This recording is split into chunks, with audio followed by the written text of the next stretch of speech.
মালয়েশিয়ার সঙ্গে বাংলাদেশের মুক্ত বাণিজ্যের দ্বার উন্মোচন হয়েছে বলে জানিয়েছেন প্রধানমন্ত্রী পররাষ্ট্র বিষয়ক উপদেষ্টা হুমায়ুন কবির।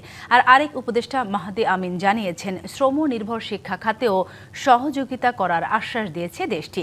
কুয়ালালামপুরে প্রধানমন্ত্রী তারেক রহমানের মালয়েশিয়া সফর নিয়ে সংবাদ সম্মেলনে এসব কথা জানিয়েছেন তারা।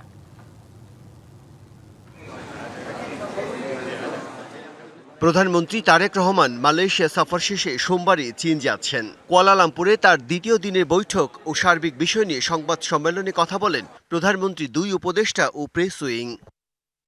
এ সময় মাহাদি আমিন জানান, সহযোগিতা, বিনিয়োগ, শ্রমবাজার, শিক্ষা, পর্যটন, সেমিকন্ডাক্টর সহ 9টি বিষয়ে আলোচনা হয়েছে দুই সরকার প্রধানের মধ্যে।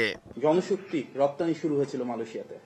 দেশনেত্রী বেগম খালেদা জিয়াও প্রথমবার প্রধানমন্ত্রী হওয়ার পর 1993 সালে মালয়েশিয়া সফর করেন এবং এখানকার উন্নয়ন ও অগ্রযাত্রার বিভিন্ন দিক বাংলাদেশে বাস্তবায়নের বিভিন্ন কার্যকরী উদ্যোগ গ্রহণ করেছিলেন। দীর্ঘদিন ধরে বন্ধ থাকা শ্রমবাজার খুলে দেয়া এবং যারা অবৈধ ও জেলে অন্তরীণ আছেন তাদেরকে কিভাবে মানবিক দিক বিবেচনায় মুক্ত করা যায় সে বিষয়টিও গুরুত্ব পেয়েছে। উচ্চ পর্যায়ের এই বৈঠক সমূহে বাংলাদেশ মালয়েশিয়া সম্পর্কের বিভিন্ন দিক নিয়ে আলোচনার পাশাপাশি আঞ্চলিক ও আন্তর্জাতিক অঙ্গনের পারস্পরিক স্বার্থ সংশ্লিষ্ট বিভিন্ন বিষয়ে মত বিনিময় করা হয়। প্রধানমন্ত্রী পররাষ্ট্র বিষয়ক উপদেষ্টা হুমায়ুন কবির জানান, মালয়েশিয়ার সঙ্গে বাংলাদেশের মুক্ত বাণিজ্যের দ্বার উন্মোচন হয়েছে।